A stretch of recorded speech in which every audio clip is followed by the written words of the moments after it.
오대산 깊은 품에 안긴 관음암의 가을은 소리 없이 깊어지고 있었다. 새벽녘 법당을 감싸는 안개는 젖은 솜니불처럼 무거웠고 풍경 소리마저 그 안에 갇혀 낮게 울었다. 6살 동자승 명진은 제 몸만 한 비를 들고 너른 마당에 단풍잎을 쓸고 있었다.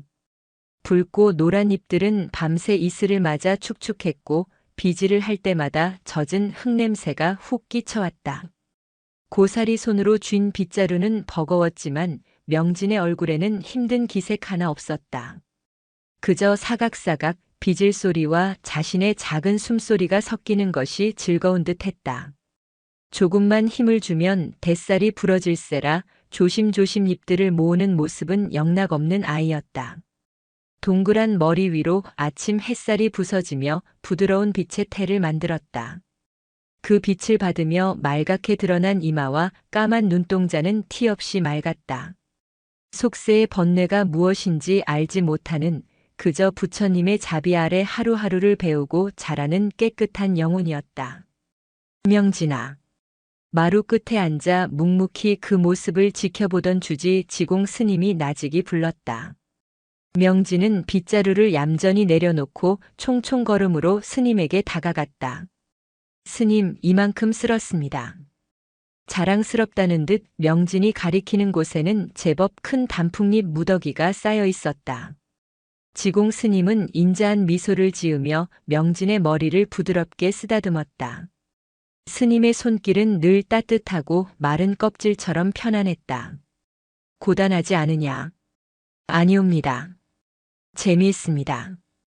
나뭇잎들이 소풍 가는 것 같습니다. 명진의 대답에 지공 스님의 미소가 더욱 깊어졌다. 아이의 눈에는 세상 모든 것이 놀이요 기쁨이었다. 저 순수함이야말로 부처님이 주신 가장 큰 선물이리라.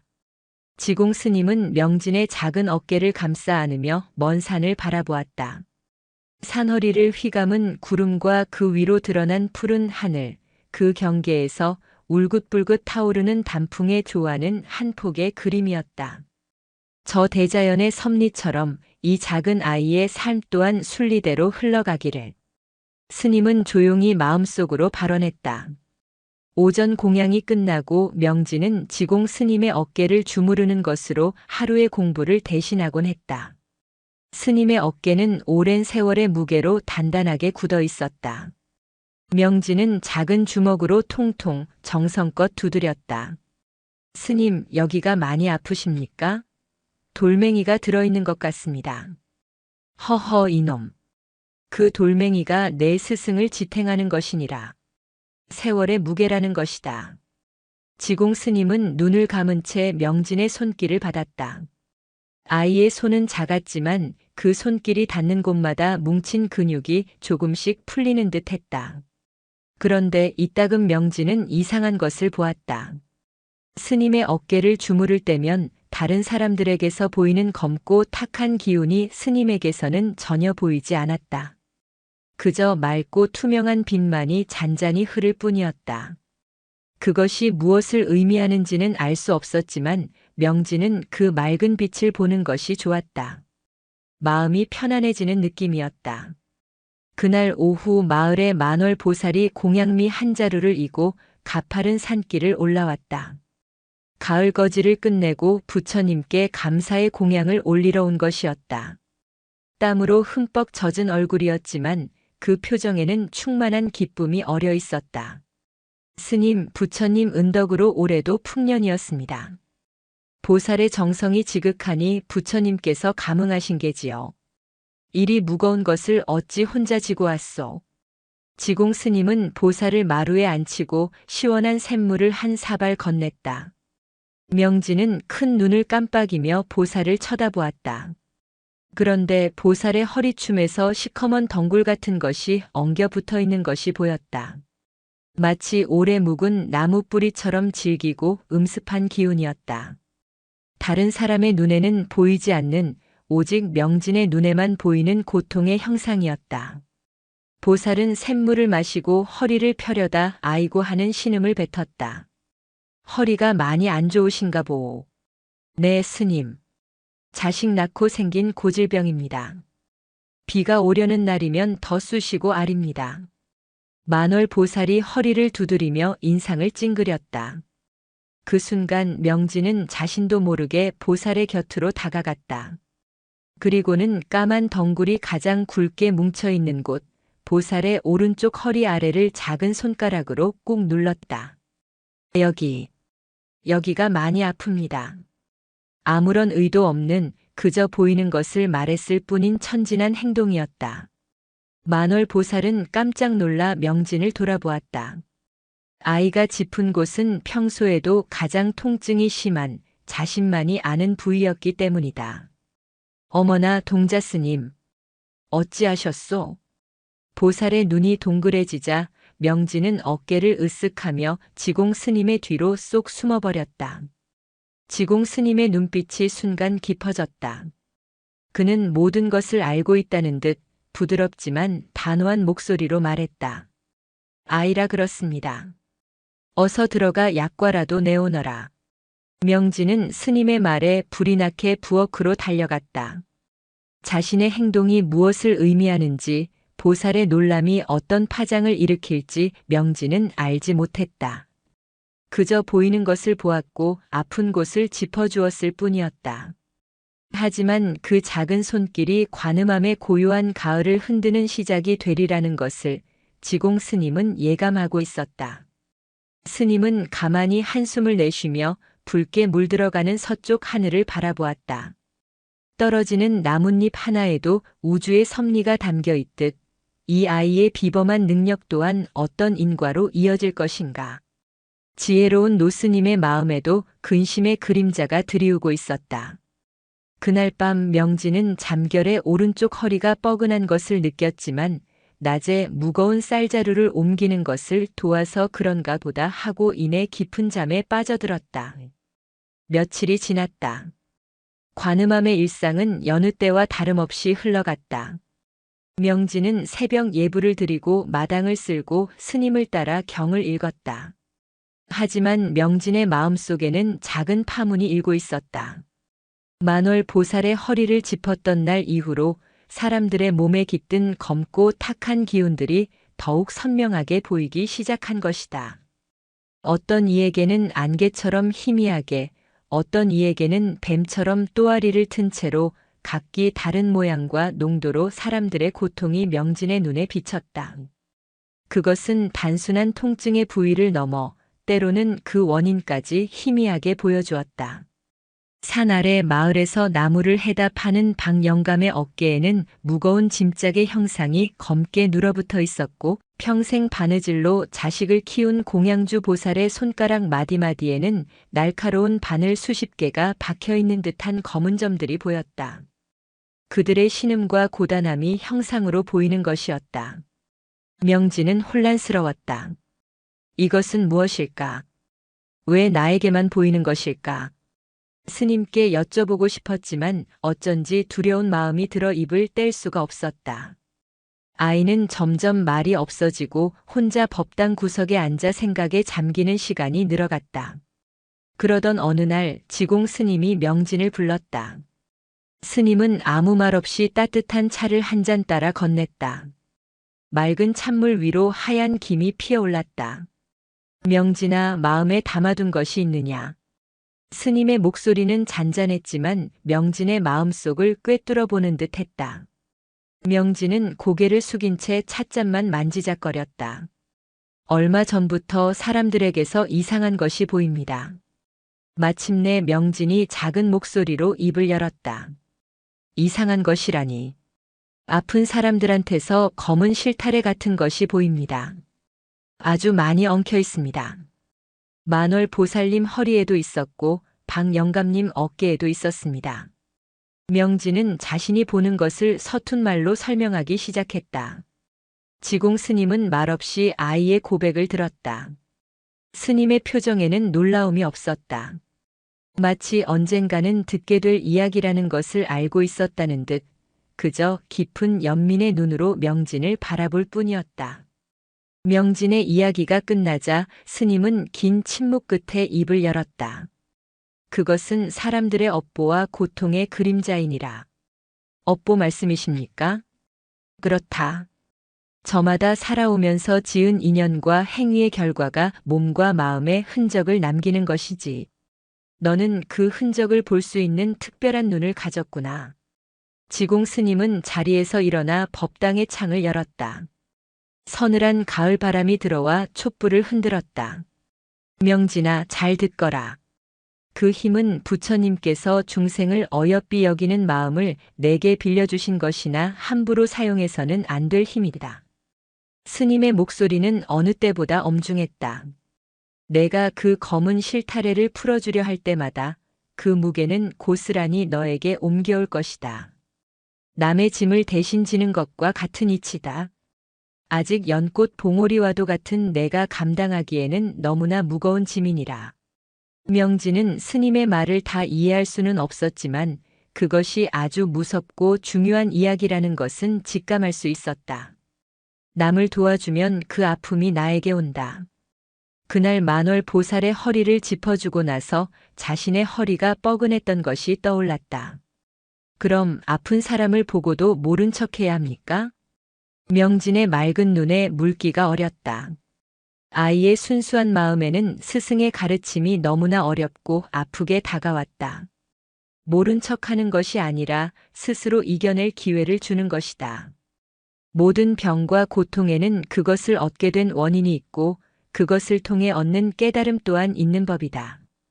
내가 너무 쉽게 해결해주면 그들은 고통의 의미를 배우지 못하고 그저 너에게 의지하려 들 것이다. 그것은 진정한 자비가 아니니라. 지공 스님은 명진의 작은 어깨를 감쌌다. 너의 자비심은 갸륵하나 아직 지혜가 함께하지 못했다. 지혜 없는 자비는 너와 세상을 모두 혼란에 빠뜨릴 수 있음을 명심해야 한다. 스승의 경고는 명진의 마음에 깊은 낙인처럼 새겨졌다. 그 후로 명진은 사람들의 고통이 보여도 애써 눈을 감았다. 하지만 눈을 감아도 보이는 것을 어찌할 수는 없었다. 저를 찾는 사람들의 신음과 한숨 소리가 들릴 때마다 그들의 몸에 엉긴 검은 기운이 보일 때마다 명진의 마음은 바늘로 찌르는 듯 아팠다. 모른 척 외면해야 한다는 스님의 가르침과 어떻게든 돕고 싶다는 마음 사이에서 어린 동자승은 홀로 고뇌하기 시작했다. 늦가을 비가 추적추적 내리는 날이었다. 관음암의 풍경 소리는 빗소리에 묻혀 흐느끼는 듯 했다. 온 산이 젖은 낙엽 냄새로 가득했고 법당 안은 유난히 스산했다. 그날 지공 스님은 마을 회의 때문에 잠시 자리를 비웠다. 관음암에는 명진과 공양주 보살만이 남아 조용히 암자를 지키고 있었다. 그때 거의 기다시피 절 마당으로 들어서는 한 여인이 있었다. 멀리 이웃 마을에서 왔다는 여인은 비에 흠뻑 젖어 몰골이 말이 아니었다. 헝클어진 머리카락과 퀭한 눈, 모든 것을 잃어버린 사람처럼 텅 빈 얼굴이었다. 공양주 보살이 놀라 뛰쳐나가 여인을 부축해 법당 안으로 들였다. 보살님, 이 궂은 날에 어쩐 일이십니까? 몸이 온통 젖으셨습니다. 여인은 대답할 기운도 없는지 마룻바닥에 주저앉아 가쁜 숨을 몰아쉬었다. 그리고는 명진을 발견하고는 필사적으로 기어왔다. 동자스님, 제발 우리 아이 좀 살려주십시오. 여인은 명진의 작은 옷자락을 붙들고 통곡하기 시작했다. 그 처절한 울음소리에 명진의 마음이 쿵 내려앉았다. 명진의 눈에 여인의 모습이 들어왔다. 여인의 온몸은 절망이라는 이름의 검은 안개로 뒤덮여 있었다. 특히 심장 부근에는 시들어가는 어린 싹의 형상이 검게 변한 채 위태롭게 매달려 있었다. 명진은 단박에 알 수 있었다. 저것은 자식을 잃을 위기에 처한 어미의 고통이라는 것을. 우리 아이가 사흘째 펄펄 끓는 열에 정신을 못 차립니다. 용하다는 의원은 다 찾아갔지만 모두들 마음의 준비를 하라고만 합니다. 이제 갓세 돌 지난 아이입니다. 저 아이를 잃으면 저는 살아갈 수가 없습니다. 여인은 이마가 바닥에 닿도록 절을 하며 울부짖었다. 함부로 사용해서는 안 될 힘이다. 지공 스님의 목소리가 귓가에 맴돌았다. 명진은 고개를 돌리려 애썼다. 눈을 질끈 감았다. 모른 척해야 한다. 스님께서 그리 가르치셨다. 하지만 여인의 애끓는 울음소리와 눈앞에 어른거리는 까맣게 죽어가는 생명의 그림자는 차마 외면할 수 없는 것이었다. 저 어미의 고통을, 꺼져가는 어린 생명을 어찌 모른 척할 수 있단 말인가. 명진의 작은 가슴 속에서 스승의 가르침과 천성이 부딪히며 폭풍이 일었다. 제가 뭘 어찌할 수 있는 것이 아닙니다. 스님께서 곧 오실 것이니. 공양주 보살이 여인을 말리려 했지만 여인은 오직 명진만을 바라보며 애원했다. 소문을 듣고 찾아온 것이었다. 관음암의 동자승이 만월 보살의 고질병을 한눈에 알아보았다는 이야기가 어느새 작은 소문이 되어 산 아래로 퍼져나간 탓이었다. 명진의 눈에 해결책이 보이기 시작했다. 그것은 아주 희미한 빗줄기였다. 여인이 사는 마을 뒷산 벼락 맞은 오래된 귀목나무 아래. 그곳에서 자라는 이슬 맞은 독초의 뿌리. 그 독초는 본래 사람에게 해롭지만 아이의 몸을 잠식한 뜨거운 열기와 만나면 오히려 그 열을 다스리는 약이 될 터였다. 하지만 그 뿌리를 캐기 위해서는 반드시 동이 트기 전 첫 달기 울 때 가야만 했다. 그 시간을 놓치면 약효가 없었다. 너무나 구체적이고 선명한 그림이었다. 안 돼. 말하면 안 돼. 명진은 입술을 깨물었다. 하지만 아이를 살리고 싶다는 간절함, 어미의 고통을 덜어주고 싶다는 자비심이 결국 이성을 눌렀다. 명진은 자기도 모르게 입을 열고 말았다. 마을 뒷산 벼락 맞은 귀목나무 밑을 파보세요. 동이 트기 전에 꼭. 작은 목소리였지만 그 말은 법당의 정적을 깨고 여인의 귀에 똑똑히 박혔다. 여인은 울음을 그치고 멍하니 명진을 바라보았다. 어떻게 그것을 아는가? 우리 마을 사람들도 잘 모르는 벼락 맞은 귀목나무의 존재를. 여인의 눈에 의심과 희망이 뒤섞인 기묘한 빛이 떠올랐다. 가보겠습니다. 동자스님 가보겠습니다. 여인은 무엇에 홀린 듯 일어나 비가 쏟아지는 마당으로 뛰쳐나갔다. 그 뒷모습을 보며 명진은 온몸에 힘이 빠져나가는 것을 느꼈다. 스승의 경고를 어겼다는 두려움과 어쩌면 한 생명을 살릴지도 모른다는 작은 희망이 뒤섞여 아이를 덮쳤다. 그날 밤 명진은 불덩이처럼 알아누웠다. 온몸이 바늘로 쑤시는 듯 아팠고 펄펄 끓는 열에 정신이 혼미했다. 꿈속에서 명진은 여인의 아이에게 깃들어 있던 차가운 죽음의 기운이 자신에게로 옮겨와 몸부림치는 것을 보았다. 시커먼 안개가 자신의 사지를 칭칭 감고 목을 조여왔다. 늦게 돌아온 지공 스님은 명진의 모습을 보고 모든 것을 직감했다. 스님은 아무 말 없이 밤새도록 물수건으로 아이의 이마를 닦아주고 정성껏 간호했다. 명진은 열에 들떠 헛소리를 했다. 아이가 죽어가요. 스님 너무 차갑습니다.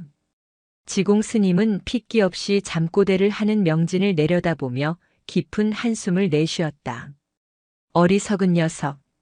내가 짊어지기에는 너무나 무거운 짐이라고 하지 않았더냐. 노스님의 눈가에 이슬이 맺혔다. 아이의 자비심이 결국 아이 자신을 삼키려 하고 있었다. 꺼져가는 촛불처럼 위태로운 명진의 숨소리를 들으며 지공 스님은 관음암에 곧 닥쳐올 거대한 폭풍을 예감했다. 자비와 집착, 구원과 의존의 경계에서 어린 제자가 길을 잃지 않도록 이끌어 주어야 하는 것은 이제 온전히 늙은 스승의 몫이었다. 바깥에서는 늦가을 비가 밤새도록 그치지 않고 내리고 있었다. 명진이 알아놓은 지 사흘째 되던 날 새벽 아이는 기적처럼 열이 내리고 정신을 차렸다. 하지만 예전에 그 천진난만한 동자승은 아니었다. 눈빛은 깊어졌고 입가에서는 웃음기가 사라졌다. 마치 짧은 시간 동안 몇 해는 훌쩍 자라버린 어른처럼 그 작은 어깨에는 보이지 않는 그늘이 내려앉아 있었다. 지공 스님은 아무것도 묻지 않았다. 그저 묵묵히 묽은 미음을 쑤어 아이의 입에 떠 넣어주고 기력을 차릴 수 있도록 따뜻한 아랫목에 눕혀줄 뿐이었다. 스님은 알고 있었다. 명진이 겪은 것은 단순한 몸살이 아니라 타인의 업보를 대신 짊어진 대가라는 것을, 그리고 이것은 시작에 불과하다는 것을. 닷새가 지났을까. 산 아래 마을이 온통 그 이야기로 떠들썩해졌다. 사경을 헤매던 아이가 살아났다는 것이다. 그것도 관음암 동자승이 일러준 처방 덕분이라는 믿기 힘든 이야기와 함께였다. 아이의 어머니는 벼락 맞은 귀목나무 뿌리를 다려 먹인 그날 밤부터 아이의 열이 거짓말처럼 내리기 시작했다고 눈물을 흘리며 사람들에게 간증했다. 처음에는 반신반의하던 사람들도 팔팔하게 뛰어노는 아이의 모습을 직접 확인하고는 이내 소문을 기정사실로 받아들이기 시작했다. 고요하던 관음암에 사람들의 발길이 하나둘 이어지기 시작한 것은 그 무렵부터였다. 처음에는 아이의 어머니가 감사 인사를 하러 찾아왔다. 그녀는 큰 절을 올리며 명진의 손을 붙잡고 놓을 줄을 몰랐다. 동자스님, 부처님의 은혜입니다. 동자스님은 우리 아이를 살리신 생명의 은인이십니다. 명진은 어찌할 바를 몰라 그저 스님의 등 뒤로 숨었다. 아이의 눈에는 여인의 몸을 감싸고 있던 검고 스산한 안개가 걷히고 그 자리에 따스한 온기가 피어나는 것이 보였다. 하지만 동시에 자신의 몸 어딘가에 그때의 싸늘한 한기가 작은 얼음 조각처럼 남아있는 것도 느껴졌다. 문제는 그 다음이었다. 여인은 혼자 오지 않았다. 이웃 몇몇을 데리고 온 것이었다.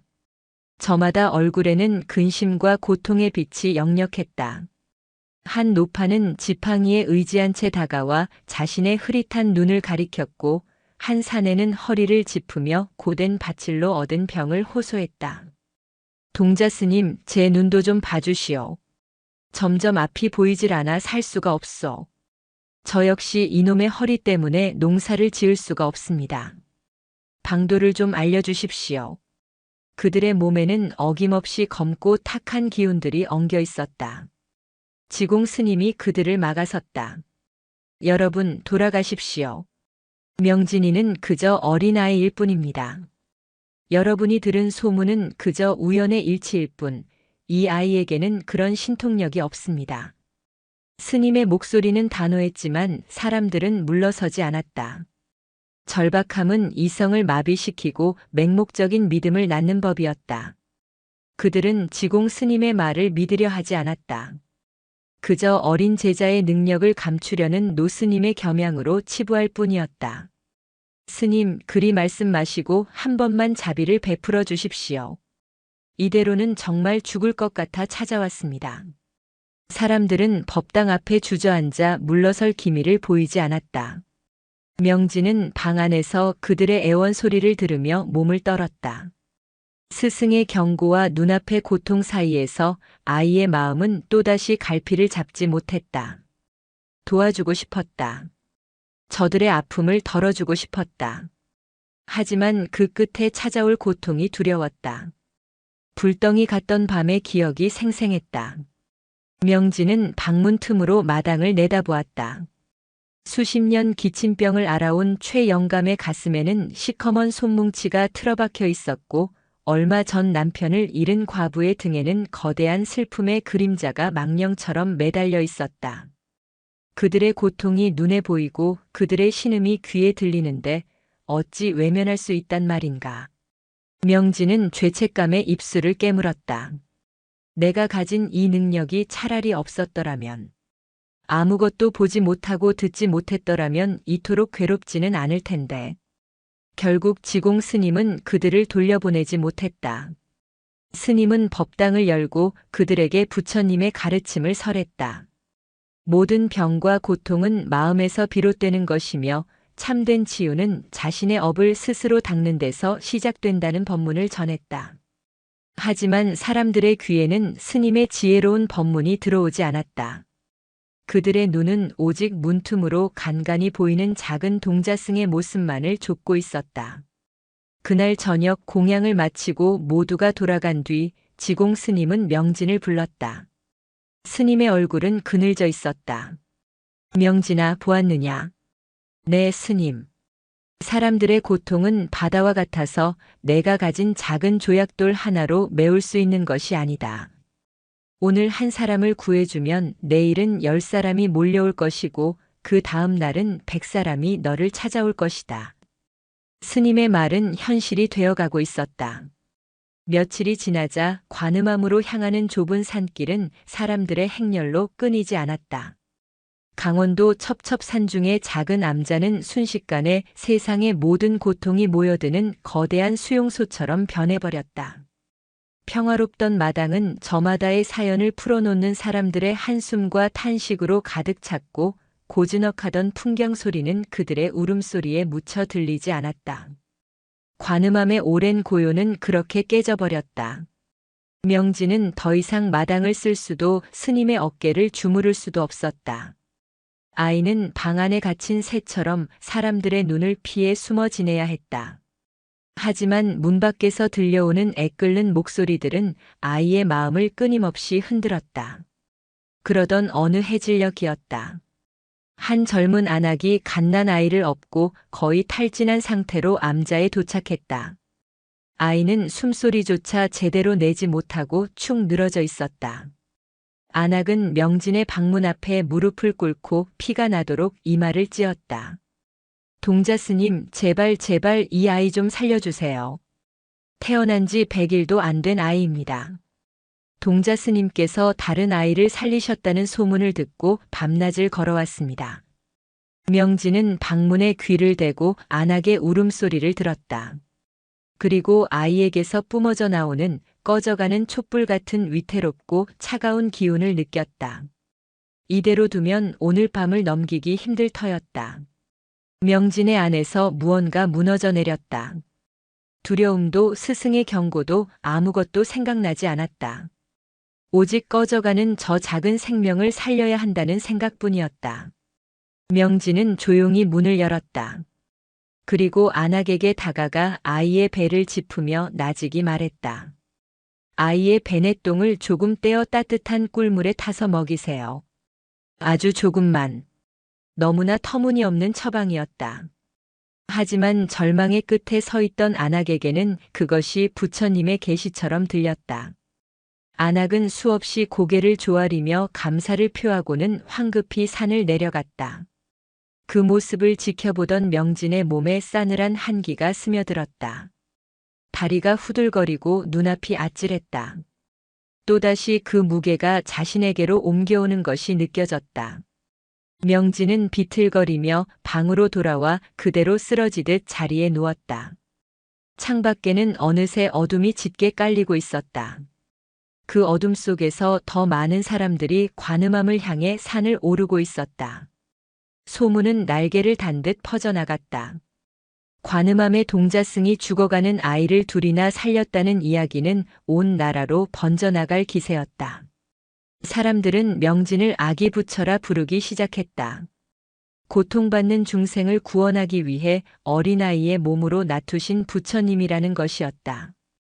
관음암은 이제 더 이상 수행을 위한 고요한 암자가 아니었다. 전국 각지에서 몰려든 사람들로 거대한 야영지를 방불케 했다. 마당은 물론 암자 주변의 숲까지 사람들로 가득 찼다.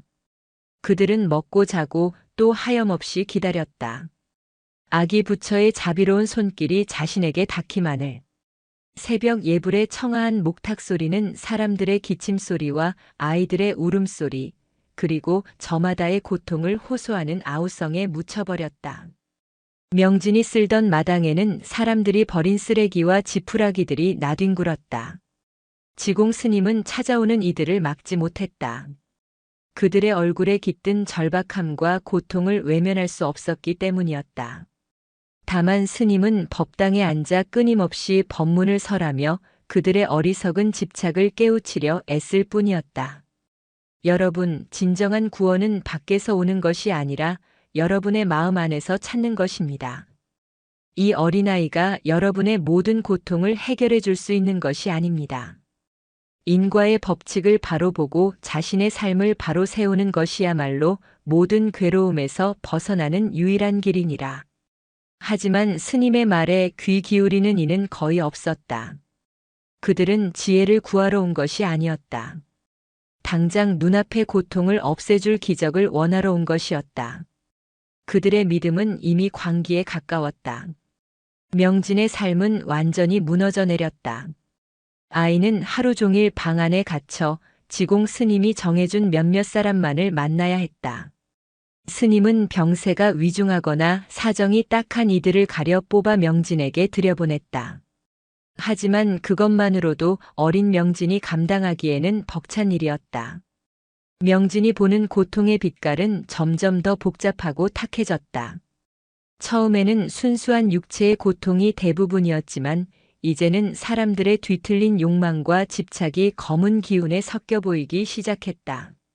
한 장사꾼은 자신의 사업이 잘 풀릴 방도를 물었다. 그의 몸에는 돈에 대한 탐욕이 누런 뱀처럼 따리를 틀고 있었다. 명진은 그 뱀의 눈과 마주치는 순간 속이 울렁거리는 것을 느꼈다. 한 노름꾼은 잃어버린 돈을 되찾을 수 있는 비방을 가르쳐 달라며 무릎을 꿇었다. 그의 등에는 도박에 대한 집착이 시커먼 거미줄처럼 얽혀 있었다. 자식의 출세를 위해 기도하러 온 부모, 떠나간 연인을 돌아오게 해달라는 여인, 원수를 갚게 해달라는 남자. 그들의 고통은 순수하지 않았다. 그것은 욕망이 좌절된 데서 오는 괴로움이었고 채워지지 않는 갈증이었다. 명진은 사람들의 몸에 깃든 검은 형상뿐만 아니라 그들의 마음속에 숨겨진 추악한 욕망까지 어렴풋이 보게 되었다. 그들의 간절한 표정 뒤에 숨은 이기심과 탐욕을 마주할 때마다 명진은 깊은 무력감에 빠졌다. 이 사람들은 정말로 구원을 바라는 것일까? 아니면 그저 자신의 욕심을 채우기 위해 나를 이용하려는 것일까? 하루에도 몇 번씩 명진은 다른 이의 업보를 짊어진 대가를 치렀다. 어깨를 짓누르는 듯한 통증, 온몸을 애는 듯한 한기, 머리가 깨질 듯한 두통에 시달려야 했다. 밤이면 악몽에 시달렸다. 꿈속에서는 수많은 손들이 나타나 자신을 붙잡고 물속으로 끌어당겼다. 나를 구해줘, 내 소원을 들어줘라고 외치는 그들의 얼굴은 한결같이 욕망으로 일그러져 있었다. 명진은 비명을 지르며 잠에서 깨기 일쑤였다. 아이의 얼굴에서는 핏기가 가시고 동그랗던 뺨은 헬쑥하게 여위어갔다.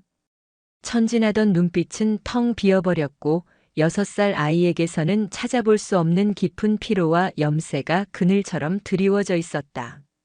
명진은 더 이상 웃지 않았다. 음식도 제대로 넘기지 못했다. 자신의 능력이 축복이 아니라 저주처럼 느껴지기 시작했다. 어느 날 번지르르한 비단옷을 입은 한 사내가 지공 스님을 찾아왔다. 그는 한양에서 온 큰 상인이라고 자신을 소개하며 거액의 시주금이 담긴 돈주머니를 내밀었다. 스님, 이 돈을 받으시고 부디 아기 부처님을 단독으로 뵙게 해주십시오. 제게는 아주 중요한 사업상의 문제가 있습니다. 아기 부처님의 예지력이 꼭 필요합니다. 지공 스님은 돈주머니를 조용히 밀어냈다. 거사님, 부처님의 자비는 돈으로 사고 팔 수 있는 것이 아닙니다. 그리고 저 아이는 부처가 아니라 그저 고통받고 있는 어린아이일 뿐입니다. 거사님의 그 간절한 마음을 사업이 아니라 자기 자신을 돌아보는 데 쓰신다면 더 큰 지혜를 얻으실 수 있을 것입니다. 사내는 분을 사귀지 못하고 돌아갔다. 지공 스님은 그 뒷모습을 보며 깊은 탄식을 내뱉었다. 사람들은 명진을 아기 부처라 부르며 신성시했지만 정작 그들은 명진의 고통에는 무관심했다. 그들에게 명진은 인격체가 아니라 자신들의 소원을 들어주는 도구에 불과했다. 그날 밤이었다. 명진은 창틈으로 마당을 가득 메운 사람들을 내려다보았다. 모닥불을 피워놓고 삼삼오오 모여 이야기를 나누는 그들의 모습이 보였다. 그들의 몸에서 피어오르는 검고 탁한 기운들이 한데 뒤섞여 거대한 소용돌이를 이루는 것 같았다. 저마다의 고통과 욕망이 뒤엉킨 아수라장이었다. 저 끝없는 욕망의 바다를 내가 어찌할 수 있단 말인가. 순간 명진은 참을 수 없는 구역질을 느끼며 자리에 주저앉았다. 심장이 돌덩이처럼 무겁게 가라앉는 듯 했다. 아이는 자신의 작은 두 손을 내려다보았다. 한때는 단풍잎을 쓸고 스님의 어깨를 주무르던 이 평범한 손이 이제는 사람들의 업보와 욕망을 만지는 저주받은 손이 되어버렸다. 싫어, 이제 아무것도 보기 싫어. 명진은 흐느끼기 시작했다. 소리 없는 울음이 아이의 여윈 어깨를 가늘게 떨게 했다. 돕고 싶다는 순수한 마음으로 시작한 일이었다. 하지만 결과는 끔찍했다. 자신의 평화는 깨졌고 암자의 고요함도 사라졌다. 그리고 무엇보다 사람들을 향한 연민의 마음이 점점 희미해지고 있었다.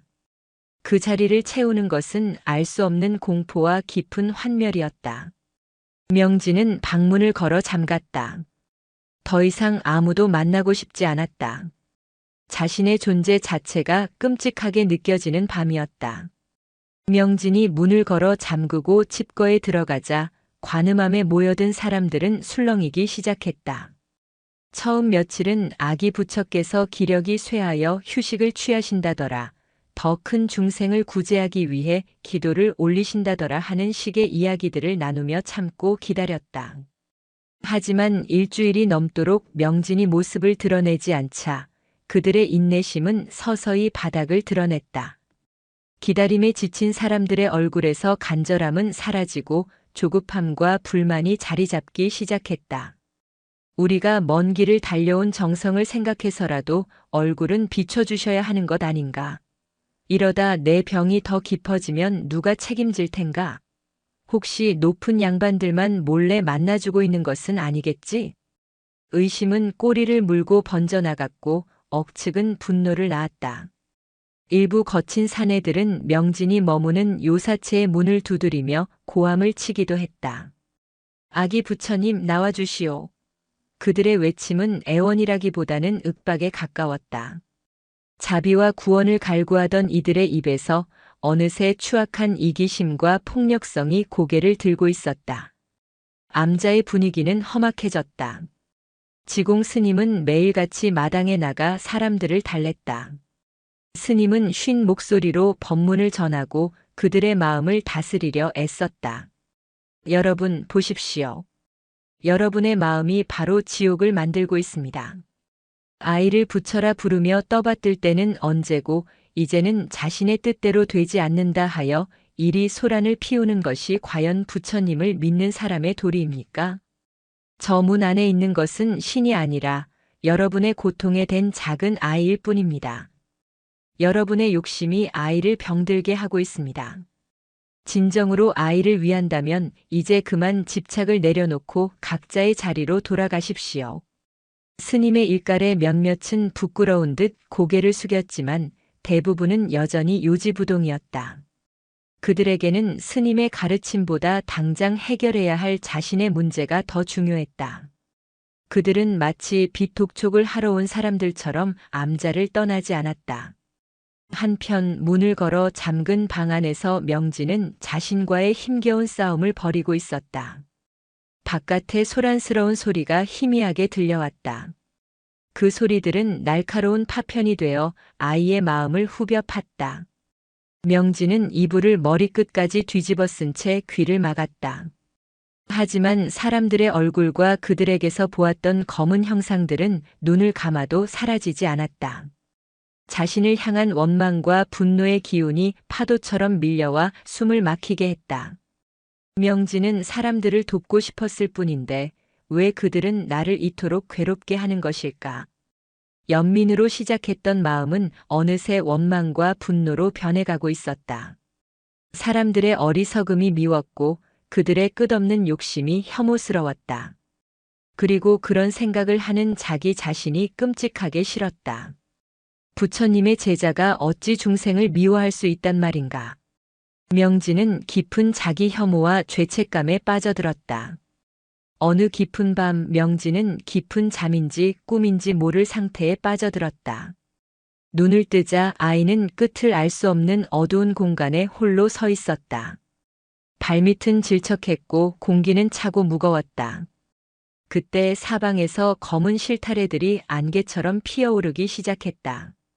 그것은 명진이 이제껏 보아왔던 모든 사람들의 고통과 업보, 그리고 욕망의 응어리였다. 실타래들은 살아있는 생물처럼 꿈틀거리며 명진에게로 다가와 그의 몸을 칭칭 감았다. 처음에는 가느다란 실이었지만 그것들은 서로 얽히고 합쳐져 이내 무겁고 두꺼운 동아줄이 되었다. 이윽고 그것들은 거대한 무게를 가진 검은 망토가 되어 명진의 작은 어깨를 짓눌렀다. 숨을 쉴 수가 없었다. 뼈가 으스러지는 듯한 고통과 함께 몸이 땅속으로 꺼져 들어가는 것 같았다. 이것이 내가 짊어지려 했던 세상의 무게인가. 명진은 버둥거리며 망토를 벗어 던지려 했지만 소용없었다. 그 검은 망토는 수만 개의 실로 이루어져 있었고 그 실 하나하나는 명진이 만났던 사람들의 얼굴과 연결되어 있었다. 그들의 고통과 원망, 집착이 실이 되어 명진을 옥죄고 있었다. 명진은 그 거대한 무게 아래서 절망했다. 이제 끝이구나. 나는 이 업보의 바다에 빠져 죽게 될 것이다. 바로 그 순간 모든 것을 포기하려던 명진의 귓가에 지공 스님의 나직한 음성이 들려왔다. 그것은 꾸짖음이 아닌 잔잔한 물결 같은 질문이었다. 명진아, 목마른 이에게 필요한 것이 온 바다의 물이더냐? 아니면 그저 목을 축일 물 한 모금이더냐? 스님의 질문에 명진의 의식이 번쩍 뜨이는 듯 했다. 그러자 눈앞의 풍경이 바뀌었다. 명진은 메마르고 갈라진 논바닥 한가운데 서 있었다. 그곳에는 금방이라도 말라 죽을 듯한 연꽃 한 송이가 위태롭게 피어 있었다. 명진의 손바닥에는 언제 생겼는지 모를 맑은 물 한 방울이 영롱하게 맺혀 있었다. 명진은 자신을 짓누르던 검은 망토를 돌아보았다.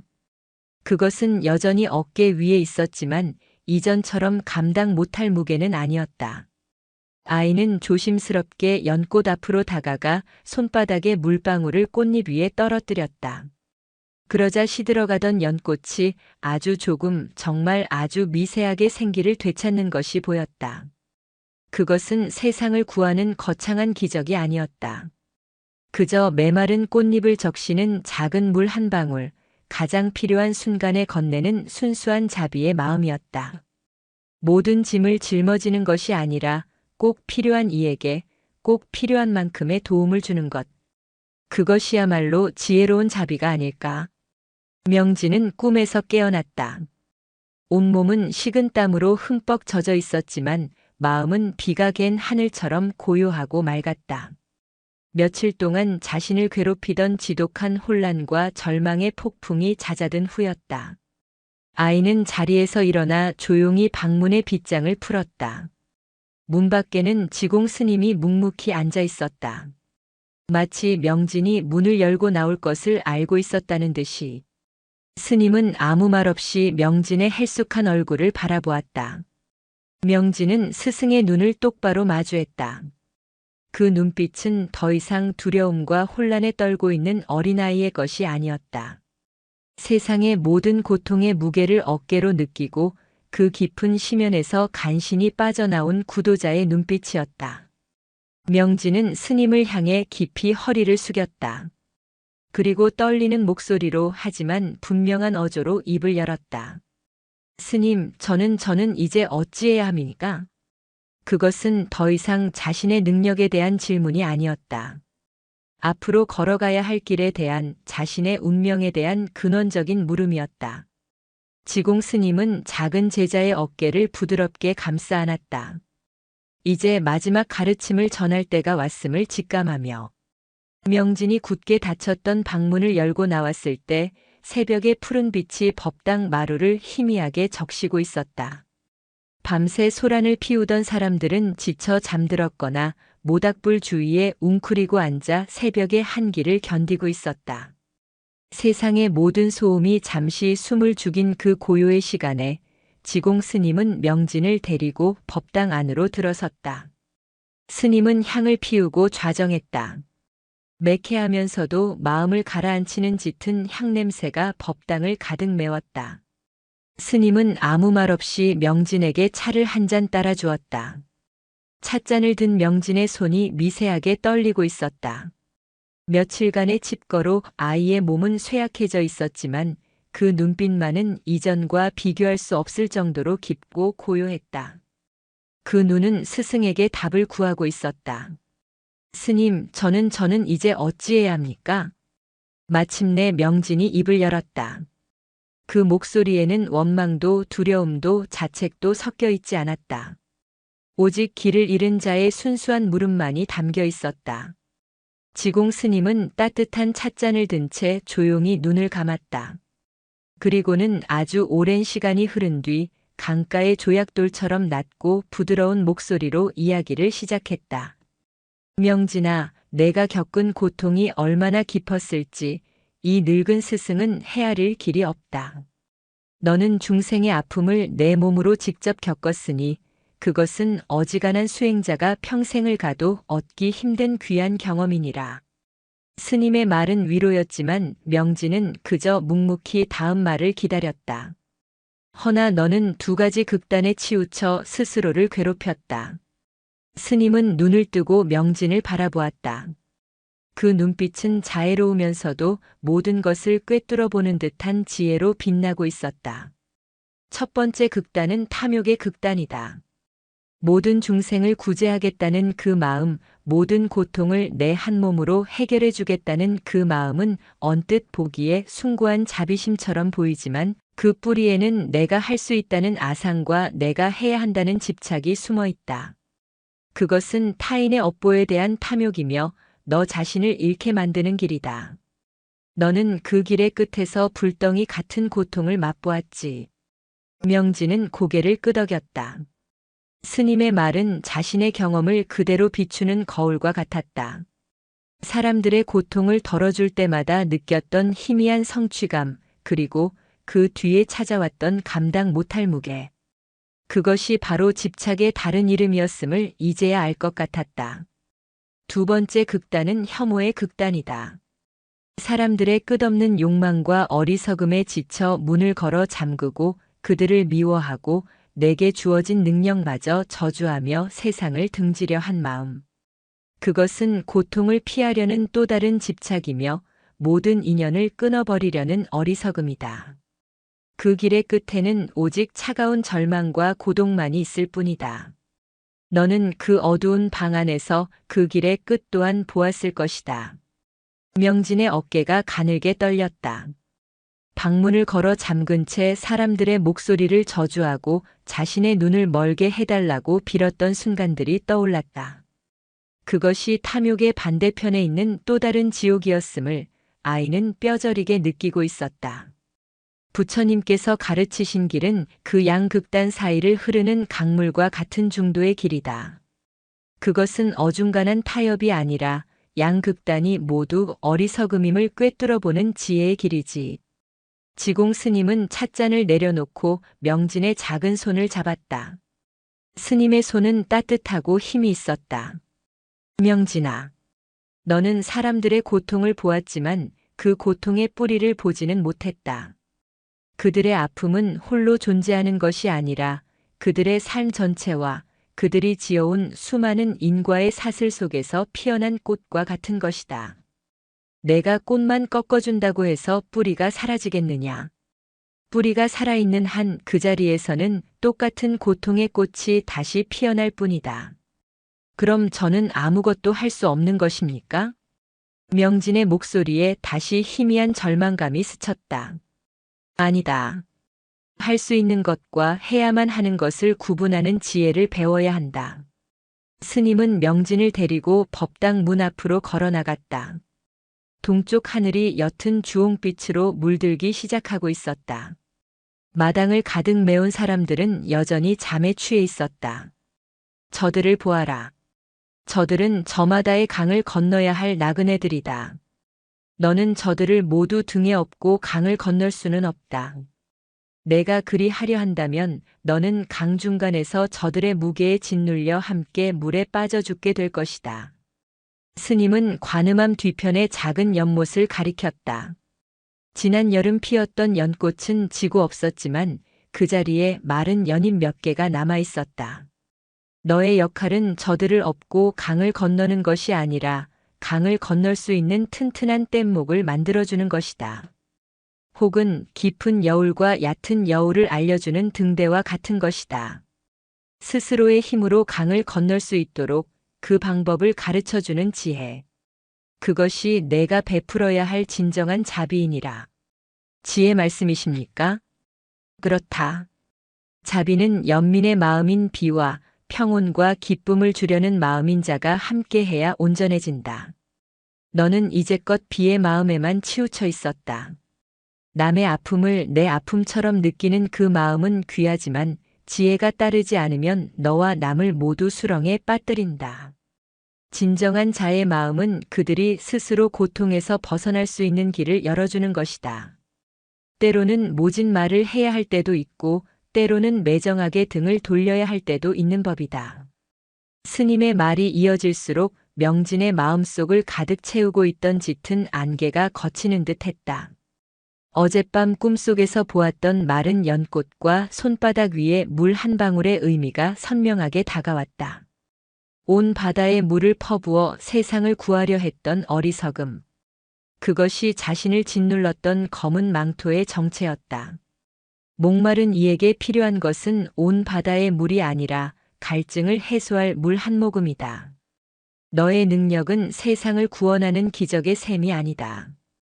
다만 가장 목마른 이가 어디에 있는지 그에게 어떤 물이 필요한지를 알려주는 작은 거울일 뿐이다.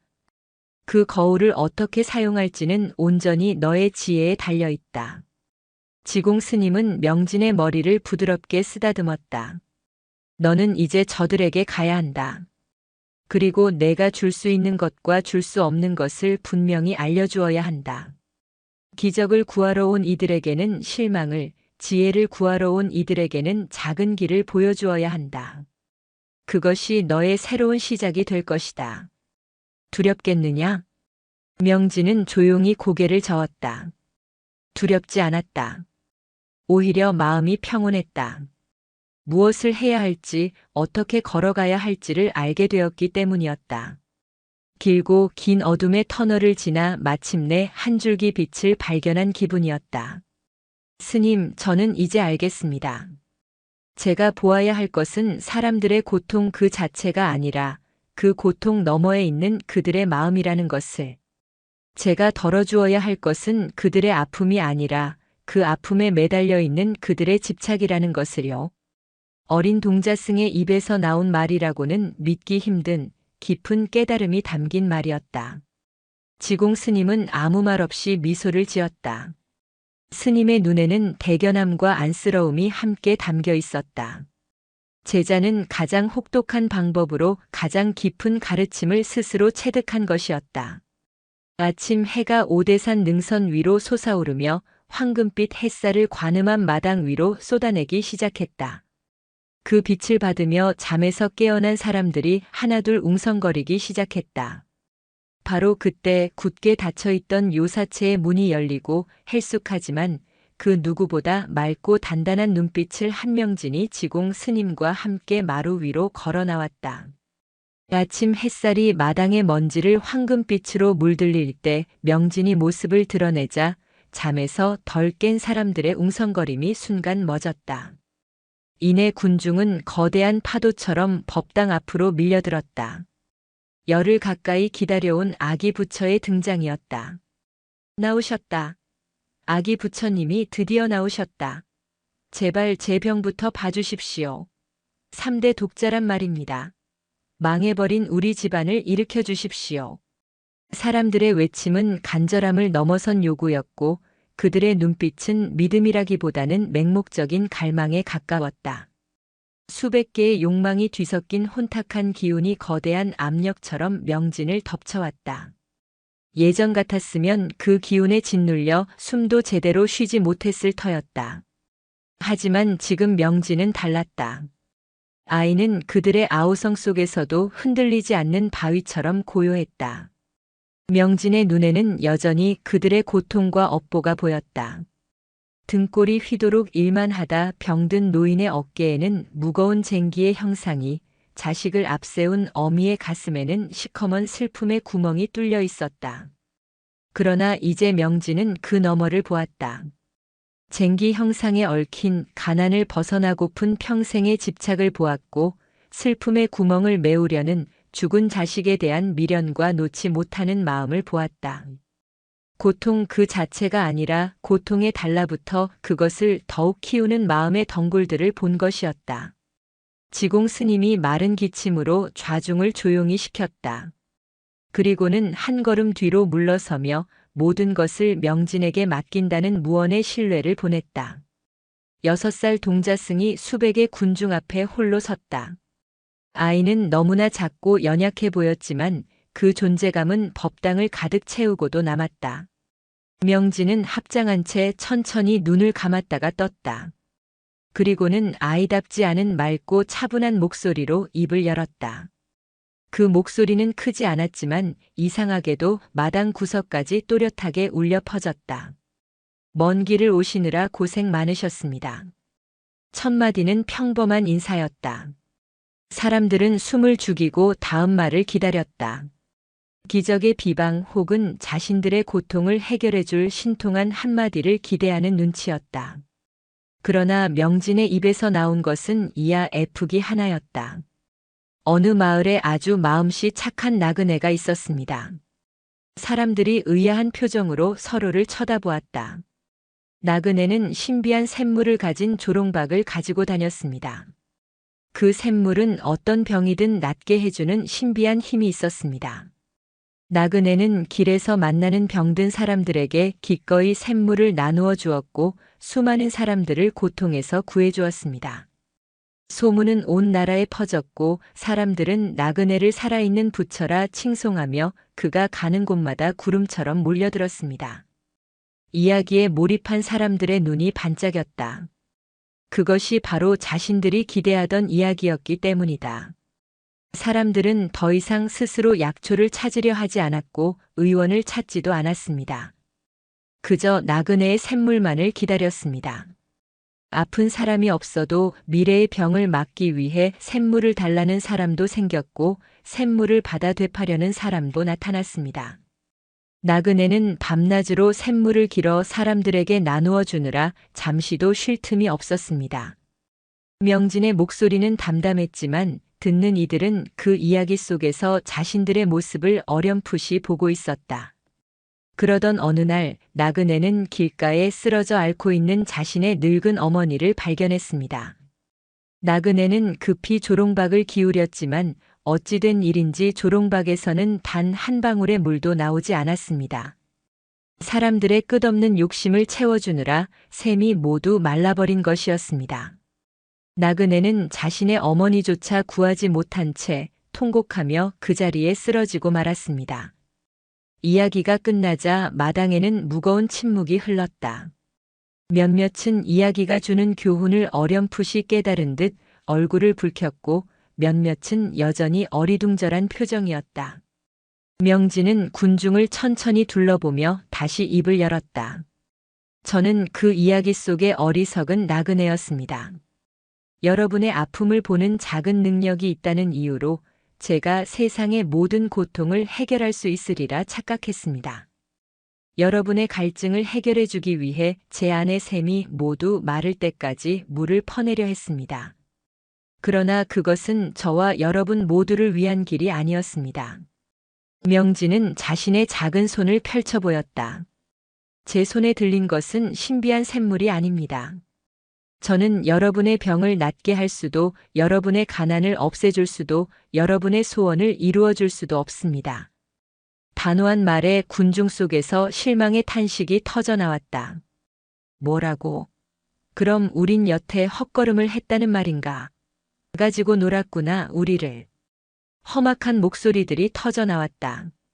그러나 명진은 흔들리지 않고 말을 이었다. 하지만 저는 여러분 각자의 마음 안에 스스로 병을 치유하고 삶을 일으켜 세울 수 있는 더 크고 깊은 샘이 있다는 것을 압니다. 여러분은 그 샘을 들여다보는 대신 제 작은 조롱박만을 바라보고 있었습니다.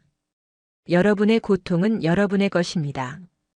그것은 여러분이 살아온 삶의 결과이며 동시에 여러분을 더 깊은 지혜로 이끌어줄 스승이기도 합니다. 그 고통을 남에게 떠넘기려 하는 한 여러분은 영원히 그 고통의 주인이 될 수 없습니다. 명진은 법당 기둥 옆에 놓여있던 작은 화분을 가리켰다. 그곳에는 지공 스님이 며칠 전 옮겨 심은 아직 피지 않은 연꽃 봉오리가 있었다. 저 연꽃이 피어나기 위해서는 흙과 물과 햇빛이 필요합니다. 저는 여러분이 가진 흙이 어떤 흙인지, 햇빛이 부족한지, 물이 부족한지를 어렴풋이 볼 수 있을 뿐입니다. 그러나 씨앗을 싹 틔우고 줄기를 뻗어 꽃을 피워내는 것은 오롯이 저 연꽃 자신의 힘입니다. 명진은 수백의 군중을 향해 깊이 허리를 숙였다. 그러니 이제 돌아가십시오. 돌아가셔서 여러분 자신의 마음밭을 살피십시오. 저에게 향했던 그 간절한 마음으로 여러분 자신을 들여다보십시오. 진정한 기적은 제 손이 아니라 여러분의 마음 안에서 일어날 것입니다. 그것은 아기 부처의 신탁이 아니었다. 한 구도자가 전하는 진실하고 담담한 법문이었다. 명진의 법문이 끝나자 마당의 분위기는 완전히 바뀌어 있었다. 욕망과 기대로 들끓던 공기는 차분하게 가라앉았다. 물론 여전히 많은 이들이 실망과 분노를 감추지 못했다. 그들은 욕설을 내뱉으며 보따리를 챙겨 미련 없이 산을 내려갔다. 그들에게 명진은 이제 기적을 행하지 못하는 평범한 아이일 뿐이었다. 하지만 적지 않은 사람들이 그 자리에 남아 깊은 생각에 잠겨 있었다. 명진의 이야기는 그들의 마음 가장 깊은 곳을 건드렸다. 그들은 자신들의 어리석은 집착을 보았고 아이의 고통을 보았다. 한 노인이 말없이 다가와 명진 앞에 자신이 가져온 감자 한 알을 내려놓고는 깊이 허리를 숙여 절을 하고 돌아섰다. 그를 시작으로 몇몇 사람들이 아이에게 작은 공약물을 올리거나 말없이 합장하고는 조용히 암자를 떠나기 시작했다. 그들의 발걸음은 올 때와는 달리 차분하고 무겁지 않았다. 수백 명에 달하던 군중은 썰물처럼 빠져나갔다. 한나절이 지나자 관음한 마당에는 언제 그랬냐는 듯 고요함이 찾아왔다. 명진은 텅 빈 마당을 바라보며 조용히 서 있었다. 지공 스님이 다가와 아이의 작은 어깨를 감싸 안았다. 잘 해냈다, 명진아. 너는 오늘 수백의 병을 고치는 것보다 더 큰 자비를 베풀었다. 명진은 아무 말 없이 스님의 품에 안겼다. 몸은 천근만근 무거웠지만 마음은 깃털처럼 가벼웠다. 길고 길었던 관음암의 소란스러운 가을이 그렇게 저물어가고 있었다. 관음암에 혹독했던 가을과 겨울이 지나고 산 곳곳에 진달래가 피어나기 시작하는 봄이 찾아왔다. 겨우내 쌓였던 눈이 녹아 계곡물 소리가 우렁찼고 앙상했던 나뭇가지들 끝에는 연두빛 새순이 파릇파릇 돋아나고 있었다.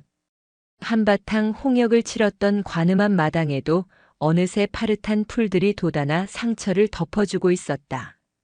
암자는 예전의 고요함을 되찾았지만 그 고요함의 빛깔은 이전과 사뭇 달랐다. 그것은 아무 일도 없었던 태초의 고요가 아니라 거대한 폭풍이 지나간 뒤에 찾아온 더 깊고 단단해진 침묵이었다. 명진 또한 변해 있었다. 아이는 말이 더 없어졌지만 그 침묵은 더 이상 고통과 혼란의 무게가 아니었다. 맑은 샘물처럼 깊고 고요한 침잠이었다. 매일 아침 명진은 누구보다 먼저 일어나 법당을 쓸고 부처님께 삼배를 올렸다. 빗자루 질 하나 걸음 하나하나에 흐트러짐이 없었다. 그것은 일이 아니라 수행의 일부가 되어 있었다. 명진의 눈에 비치던 세상의 모습도 달라졌다. 여전히 사람들의 몸에 깃든 고통과 업보의 그림자가 보였지만 그것은 더 이상 아이를 짓누르거나 현혹하지 못했다. 마치 의원이 환자의 환부를 무심하게 들여다보듯 명진은 그것을 그저 있는 그대로 볼 수 있게 되었다. 연민은 있었지만 집착은 없었고 이해는 있었지만 동요는 없었다. 중도의 지혜가 아이의 눈에 깃들기 시작한 것이었다. 그의 능력에 대한 소문은 이제 사람들의 기억 속에서 거의 잊혀가는 듯 했다. 간혹 예전의 소문을 듣고 찾아오는 이들이 있었지만 그들은 지공 스님의 자애로운 법문과 평범한 동자승처럼 묵묵히 자신의 소임을 다하는 명진의 모습을 보고는 이내 마음을 돌려 산을 내려가곤 했다. 관음암은 이제 기적을 파는 곳이 아니라 마음의 평화를 구하는 이들이 잠시 쉬어가는 본래의 자리로 돌아온 것이었다. 그러던 어느 늦은 봄날 오후였다. 한양에서 왔다는 남루하지만 반듯한 기품이 흐르는 젊은 선비가 관음암을 찾아왔다. 그는 과거에 낙방하고 연이어 아내까지 병으로 잃은 뒤 삶의 의미를 모두 잃고 세상을 방랑하는 중이라고 했다. 그는 명진의 소문을 듣고 온 것이 아니었다. 그저 발길 닿는 대로 걷다가 우연히 이곳에 들렀을 뿐이었다. 선비는 지공 스님과 차를 나누며 자신의 괴로운 심경을 토로했다. 그의 눈빛은 짙은 회색빛 절망으로 가득 차 있었다. 명진은 묵묵히 스님 옆에서 찬물을 따르고 있었다. 아이의 눈에 선비의 모습이 비쳤다. 선비의 가슴에는 까맣게 타버린 잿더미 같은 형상이 자리 잡고 있었고 머리 주위에는 수많은 글자들이 뒤엉켜 회오리치고 있었다. 지식의 무게와 상실의 아픔이 그의 영혼을 짓누르고 있는 형상이었다. 지공 스님은 선비의 모든 이야기를 들어준 뒤 명진을 돌아보며 말했다. 명진아, 이 손님께 드릴 말씀이 있느냐? 그것은 시험이자 새로운 시작을 알리는 신호였다. 명진은 조용히 일어나 선비에게 다가갔다.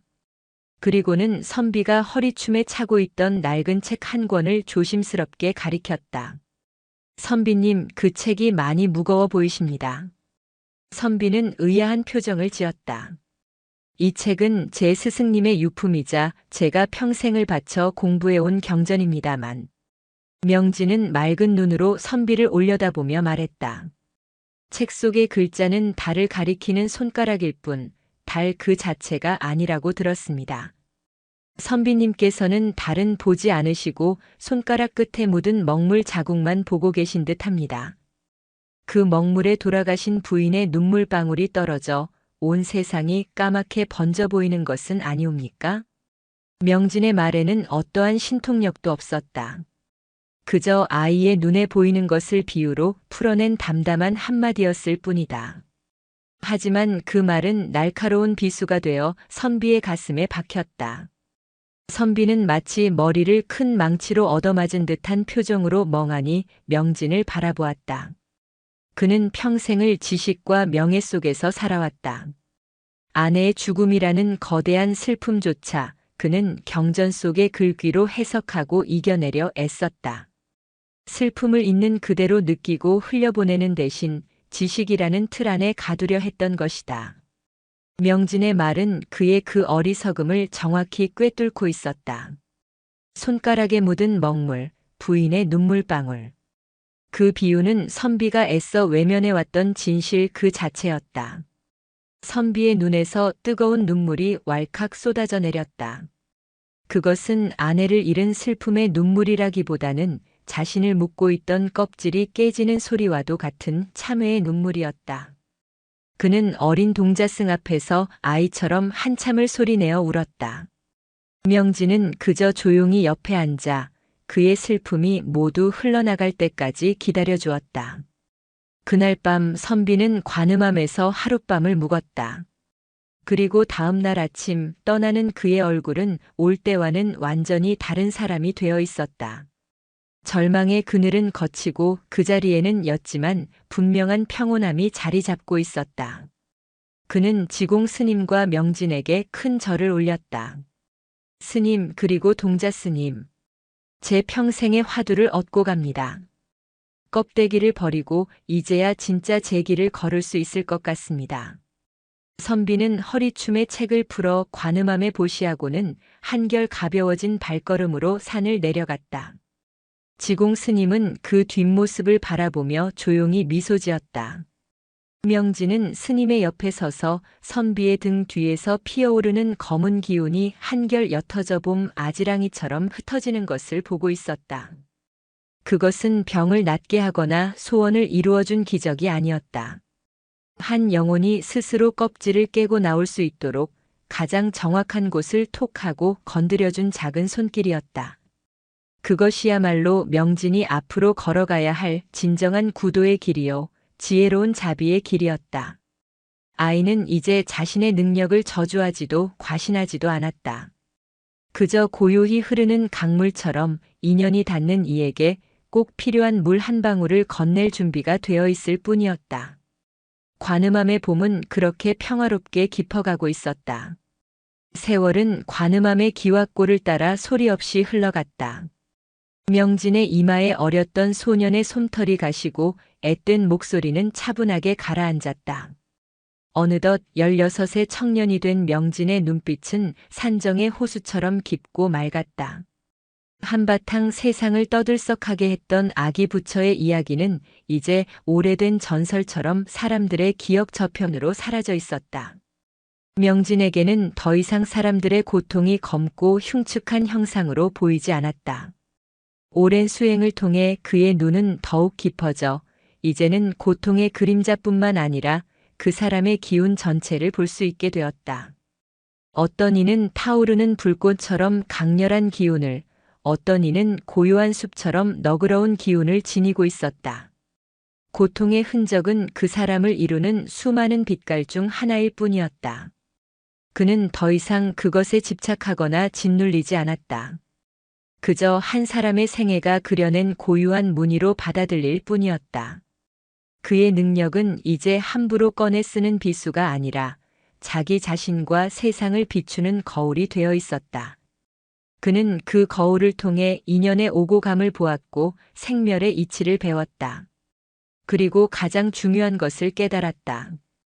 그것은 진정한 자비란 무언가를 해주는 행위가 아니라 그저 함께 있어주는 존재의 방식이라는 사실이었다. 초여름의 햇살이 따갑던 어느 날 한 무리의 행자들이 관음암을 찾아왔다. 그들은 금강산을 유람하고 돌아가는 길에 잠시 목을 축이러 들른 길이었다. 그들 중에는 눈빛이 유난히 형형한 젊은 수자가 하나 섞여 있었다. 그는 당대 선지식으로 이름이 높은 경봉 스님의 제자로 선문답에 막힘이 없고 그 기계가 하늘을 찌를 듯했다. 지공 스님은 어느덧 허리가 굽고 귀가 어두워져 암자의 실질적인 일은 대부분 명진이 맡아보고 있었다. 명진은 묵묵히 행자들에게 시원한 샘물과 산딸기를 대접했다. 젊은 수자는 명진의 고요하고 깊은 기운을 한눈에 알아보고는 자신의 수행을 뽐내고 싶은 마음에 은근한 도발을 걸어왔다. 듣자 하니 이 암자의 신통한 동자승이 있었다고 하던데 혹 그대가 아니시오? 명진은 아무 말 없이 찻잔을 채울 뿐이었다. 수자는 멈추지 않았다. 나는 본래 부처도 없고 중생도 없다고 배웠어. 그런데 그대는 중생의 고통을 본다 하니 그것이야말로 거대한 망상이 아니겠소? 있지도 않은 것을 본다니 말이오. 그것은 선승들이 흔히 사용하는 언어의 칼날로 상대의 경지를 시험하는 선문답이었다. 함께 온 행자들은 긴장한 채 두 사람을 지켜보았다. 명진은 조용히 찻잔을 내려놓고 마루 끝에 앉아 졸고 있는 늙은 고양이 한 마리를 가리켰다. 저 고양이에게는 지금 해가 떠 있습니까? 달이 떠 있습니까? 갑작스러운 질문에 수자는 잠시 당황했다. 그야 당연히 해가 떠 있는 대낮이지 않소. 하지만 저 고양이의 세상에서는 지금 달이 떠 있을지도 모릅니다. 저 고양이는 지금 꿈속에서 달빛 아래 생선을 훔치고 있을지 누가 알겠습니까? 명진은 수좌의 눈을 똑바로 바라보았다. 수좌 스님의 세상에는 부처도 없고 중생도 없을지 모르나 제 눈에는 저마다의 해와 달을 이고 살아가는 수많은 세상이 보입니다. 아픈 이의 세상에는 고통이라는 먹구름이 해를 가리고 있고 슬픈 이의 세상에는 눈물이라는 비가 그치지 않습니다. 그 세상이 망상이라 하여 없는 것이라 잘라 말할 수 있겠습니까?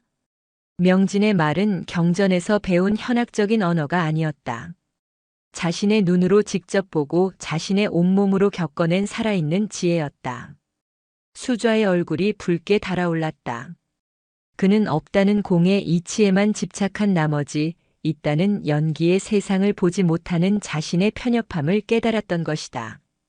그는 자리에서 일어나 명진에게 깊이 허리를 숙였다. 내가 잠시 아상에 눈이 멀었소. 귀한 가르침에 감사하오. 그 일이 있은 후 명진의 이름은 선객들 사이에서 조용히 알려지기 시작했다. 하지만 그는 결코 암자 밖으로 나가지 않았다. 그의 길은 세간의 명예나 존경 속에 있지 않았다.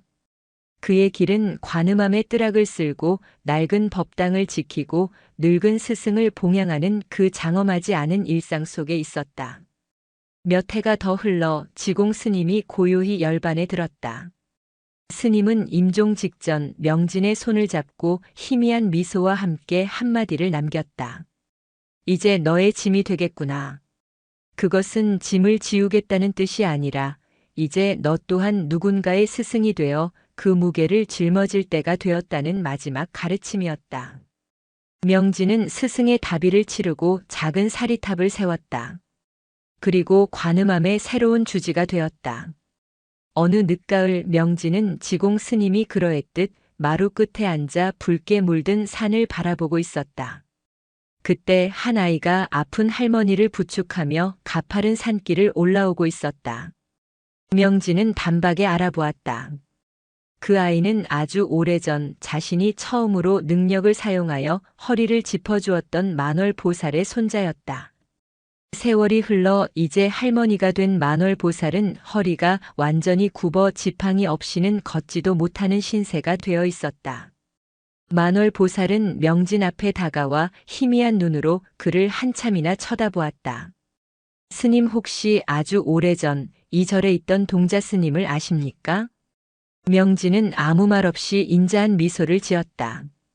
만월보살은 자신의 굽은 허리를 두드리며 말했다. 그 동자 스님 덕에 몇 해는 편히 살았지요. 이제는 늙어 약도 소용이 없지만 문득 그 동자 스님이 그리워 손자 녀석을 졸라 와보았습니다. 명진의 눈에 만월보살의 굽은 등과 그곳에 깊이 뿌리내린 고통의 검은 덩굴이 보였다. 그것은 그녀가 한평생 자식을 위해, 가족을 위해 짊어져온 성스러운 훈장이었다. 명진은 더 이상 그것을 없애주어야 할 대상으로 보지 않았다. 그는 조용히 방에서 두툼한 방석을 가져와 만월보살의 등 뒤에 받쳐주었다. 그리고는 따뜻한 쑥차를 한 잔 건넸다. 보살님, 이 차를 드시고 잠시 쉬어 가십시오. 올라오시는 길이 고단하셨을 겁니다. 기적의 처방도 심오한 법문도 없었다. 그저 따뜻한 차 한 잔과 아픈 등을 기댈 수 있게 해준 방석 하나. 그러나 그 단순한 행위 속에 명진이 평생을 걸쳐 깨달은 모든 것이 담겨 있었다. 모든 짐을 대신 짊어지는 것이 아니라 그 짐을 지고 가는 이의 어깨를 잠시 주물러주는 마음. 연꽃을 피울 수 있도록 가장 필요한 순간에 건네는 물 한 방울의 지혜. 만월보살은 따뜻한 차를 마시며 평온한 얼굴로 암자의 가을 풍경을 바라보았다. 신기하게도 지긋지긋하던 허리 통증이 잠시 잊히는 듯 했다. 명진은 그 모습을 조용히 지켜보았다. 그리고는 빗자루를 들고 마당으로 나섰다. 사각사각 단풍잎 쓰는 소리가 관음함의 고요 속에 울려 퍼졌다. 그것은 수십 년 전 6살 동자승이 내던 소리와 똑같은 소리였다. 그는 앞으로도 이 길을 걸어갈 것이다. 때로는 길 잃은 선비에게 달을 가리키는 손가락이 되어주고 때로는 어리석은 수좌의 아상을 깨트리는 죽비가 되어주기도 할 것이다. 하지만 대부분의 시간은 그저 찾아오는 이에게 따뜻한 차 한 잔과 방석 하나를 내어주는 이름 없는 산승으로 살아갈 터였다. 그것이 세상의 모든 고통을 짊어지려 했던 한 동자승이 마침내 찾아낸 가장 낮고 가장 고요하면 가장 장엄하지 않은 구도의 길이었다. 오대산의 가을은 그렇게 또 한 번 깊어가고 있었다.